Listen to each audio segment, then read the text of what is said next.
Tom Hotep, Severín a čarovný notes.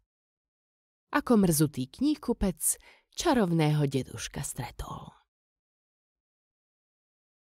Mizerní paraziti, lajná na tvári z zemegule.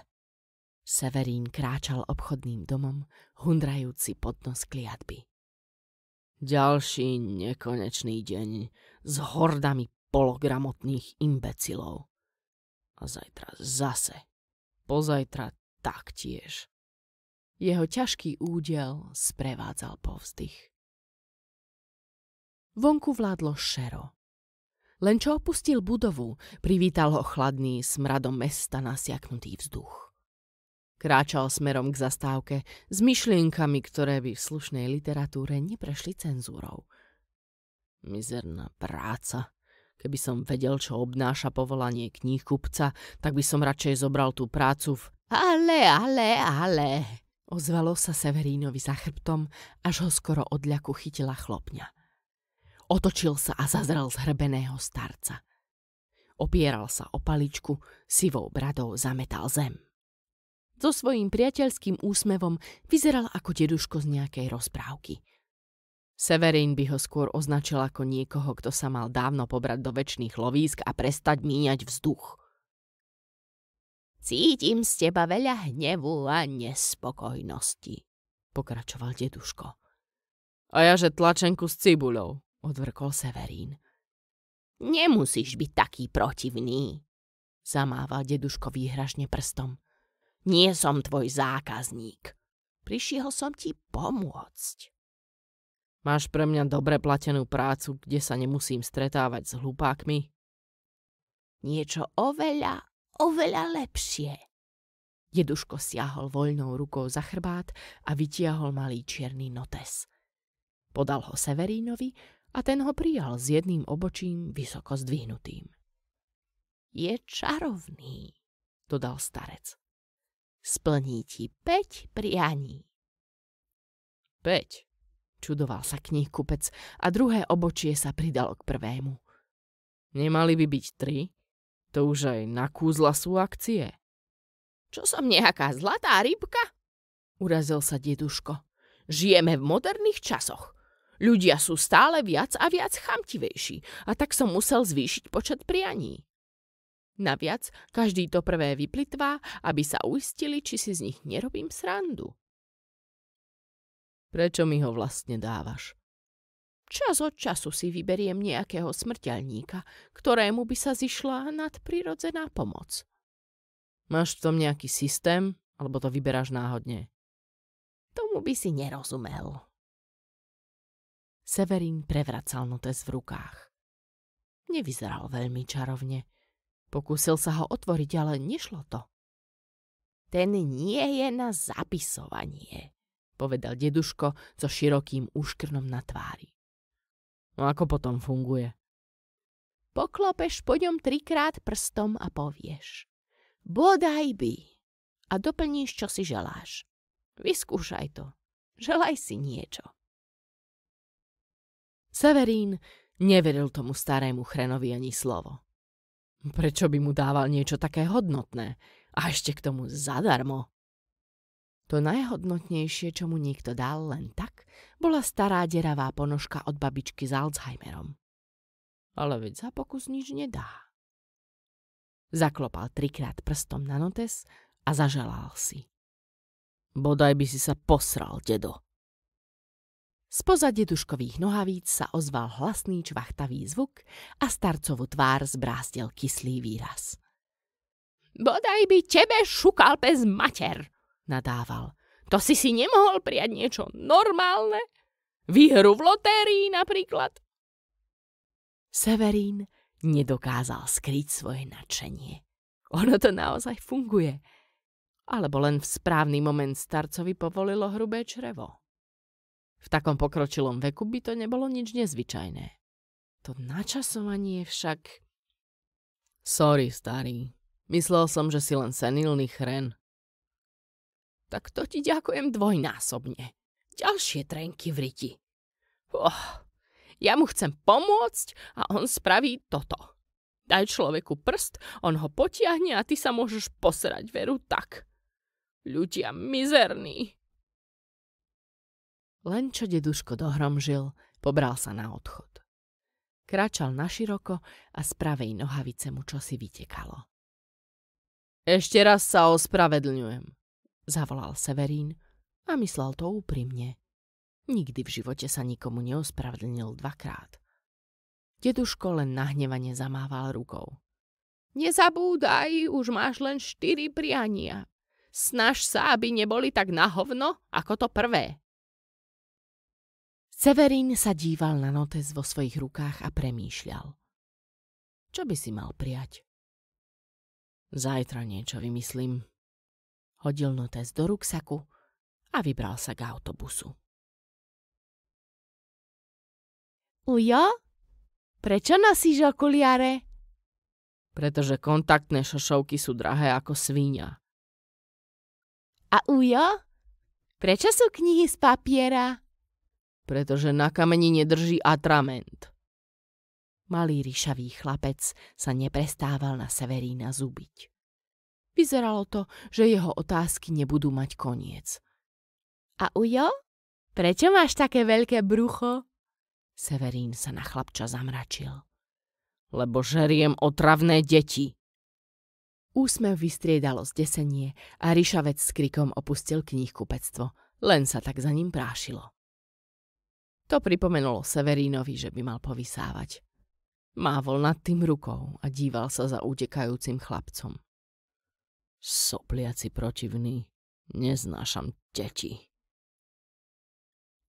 Odbilo poludnie a Severín zhodnotil, že je čas na obed. Vybral sa k pokladničnému pultu, kde mal schovanú nádobu s jedlom. Nie, že by sa naň veľmi tešil. 3 dni starý šnicel a 3 storočia stará ryža. Oboje suchšie než dôchodcové pety. Najradšej by to všetko zahodil do koša a objednal si niečo dobré. Ale stav jeho účtu mu to nedovolil. Siahol do batoha a hľadal nádobu. Ruka mu našmátrala niečo iné. Malý notes. Notes prianí. Takmer naň zabudol. Chvíľu lovil v pamäti, ako funguje, a len čo si spomenul, poťukal po ňom 3-krát prstom a povedal: Bodaj by mi niekto priniesol zadarmo chutný obed. Čakal. Nič sa nedialo.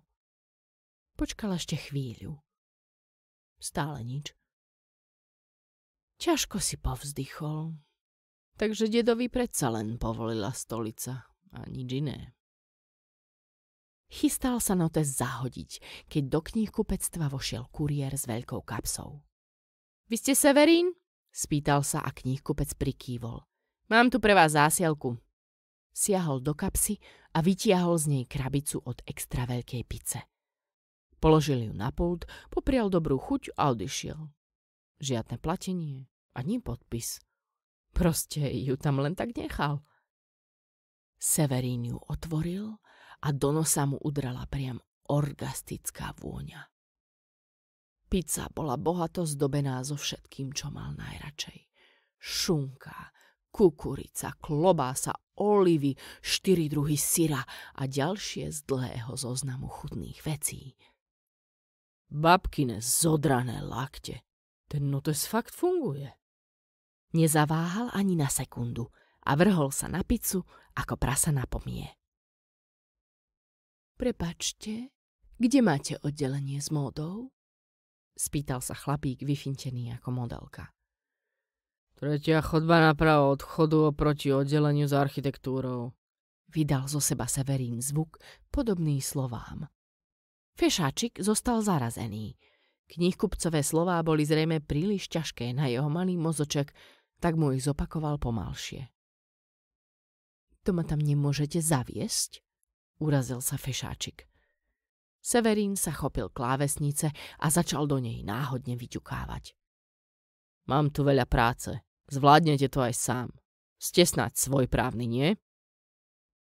Ozvalo sa podráždené odfrknutie, nasledované myknutím hlavy, pri ktorom sa dlhá ofina elegantne presunula z jednej strany na druhú a zákazník sa vybral do spomínaného oddelenia. Ježišu, mne je zlé, stonal Severín, len čo fešáčik zmizol za regálom. Nechal klávesnicu klávesnicou a chytil sa za brucho. Obed zjedol na jedno posedenie a cítil sa, ako keby bol v poslednom mesiaci tehotenstva a otcom bol vorovaň. Viac než boľavého brucha by sa skôr mal obávať zajtrajších toaletných následkov. To, čo z neho vylezie, bude veľkosti novorodenca. Nič však neľutoval. Tá pizza bola jednoducho božská. Dvere kníhkupectva sa otvorili a Severín mal pocit, že pizza opustí jeho črevá ešte dnes. Dorazila hrôza, des a krása. Severínova šéfka, regionálna manažérka Cecília.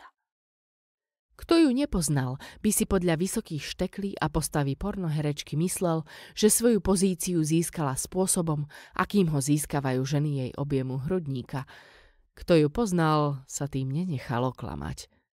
Dlhé čierne vlasy a latexu podobný kostým jej dával výzor dominy.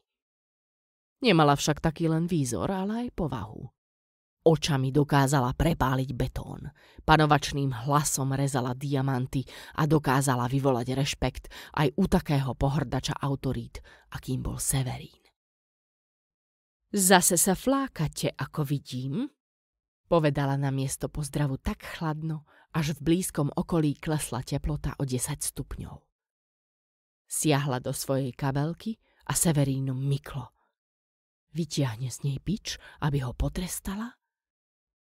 Našťastie hľadala len pero a notes na poznámky.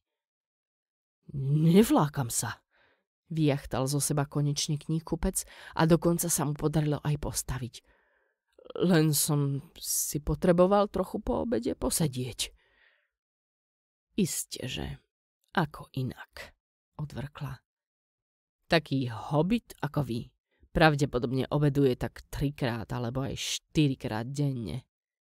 Niečo si zapísala do notesa a Severínovi to pripadalo, ako keby podpísala jeho popravu. Nakúkol cez výklad, či tam cez plagáty náhodou nezazrie pripravenú popravčiu čatu. Prešla k najbližšiemu regálu s knihami a prešla prstom po jednej z poličiek. Prach ako inak neutretý, povedala sama pre seba a opäť si niečo poznačila. Veď som ho utieral pred mesiacom. Zahundral si pod nos Severín a pokúsil sa zabiť Cecíliu pohľadom. Namiesto toho ju vyzliekal očami. Bola to chladná mrcha, ale aj tak by ju strašne rád. Čo si mu napadlo a ústa sa mu skrivili do úsmevu. Nenápadne námatal čarovný notes, poťukal po ňom prstom a potichu povedal. Bodaj by sa Cecílíne šaty presunuli 2 metre doprava. Šatstvo sa ticho zosunulo na zem kúsok od regionálky.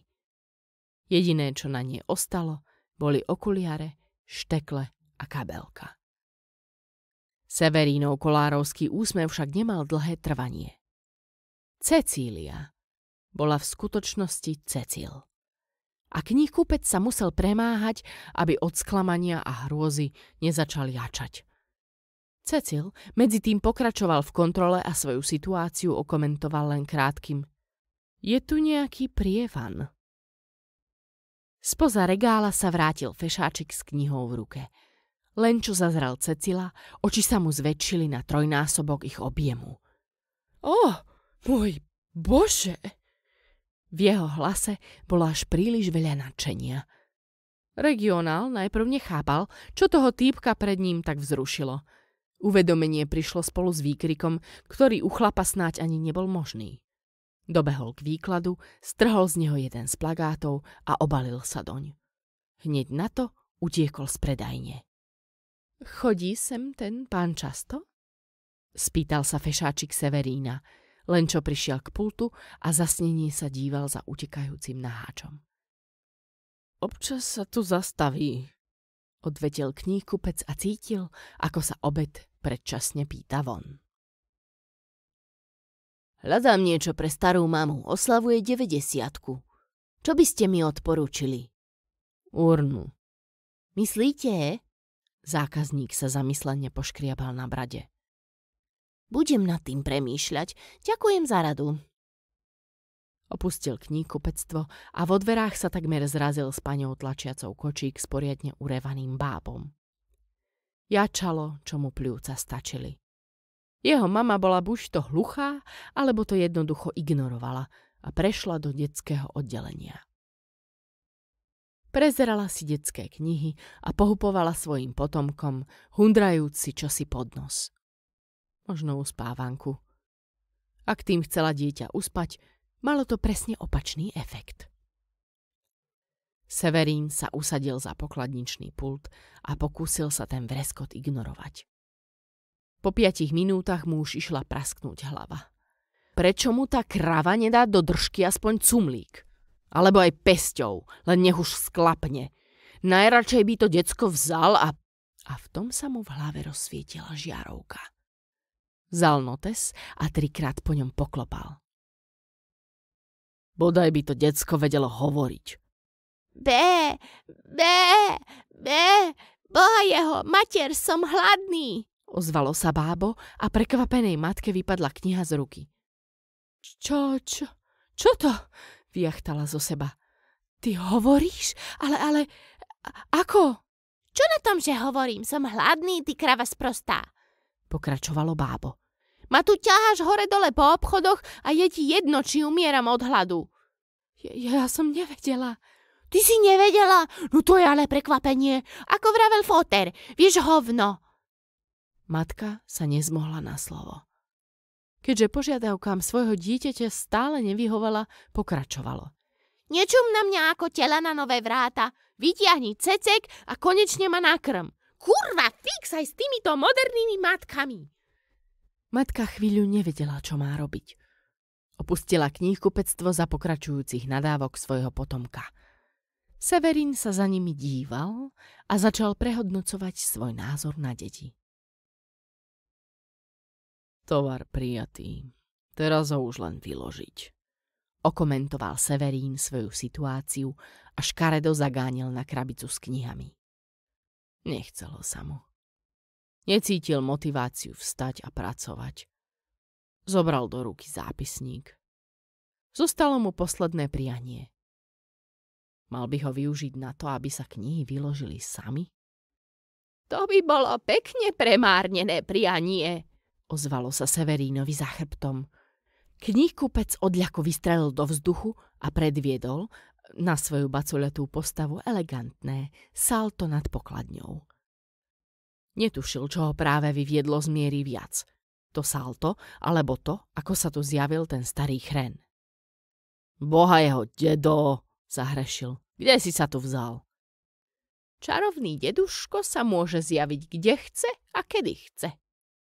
Prísť dverami by bolo na teba príliš pozemské? Presne tak. Myslel som si. Tak čo chceš, dedo? Prišiel si po novú knihu? Po zápisník som si prišiel.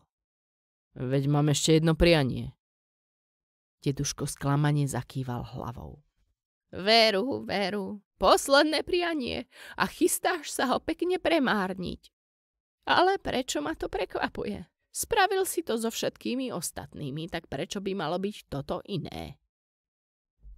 Severínovi teda nepripadalo, že by prianiami plitval. To s Cecíliou, teda Cecilom, nevyšlo úplne presne podľa plánu, ale inak neľutoval nič.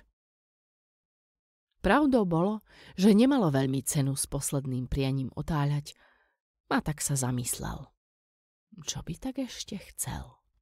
Bohatstvo? Lásku? Spraviť z Cecila ženu, aby to pôvodné prianie malo lepšie dozvuky?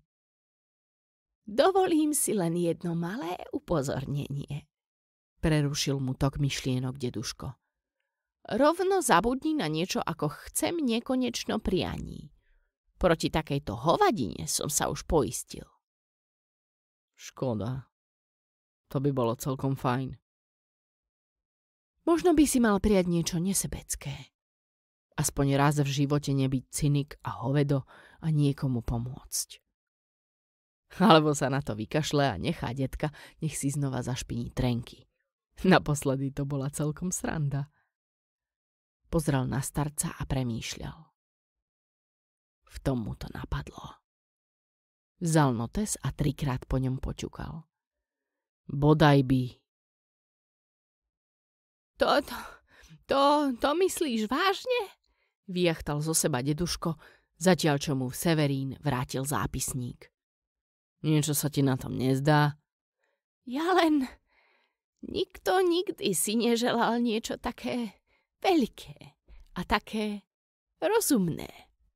Ja nie som len tak hocikto. To vidím. Vieš čo?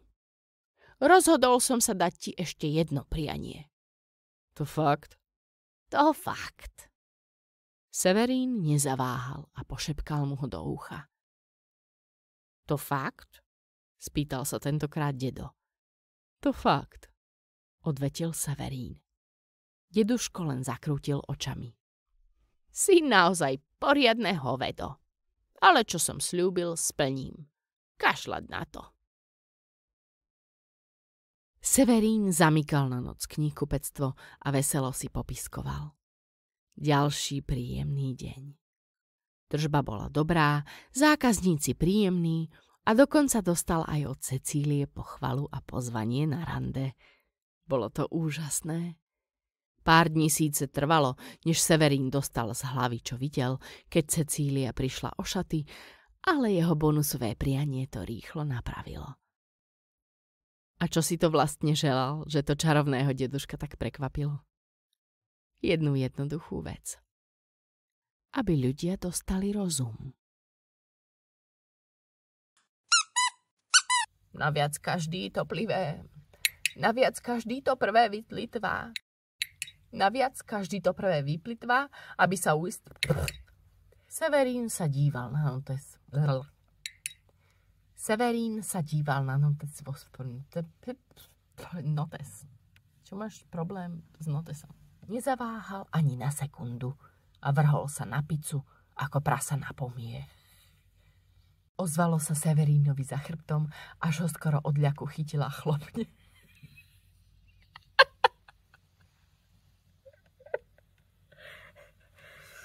Nesmej sa. 3 dni starý šnicel a 3 storočia stará ryža. Oboje suchšie než dôchodcové pety.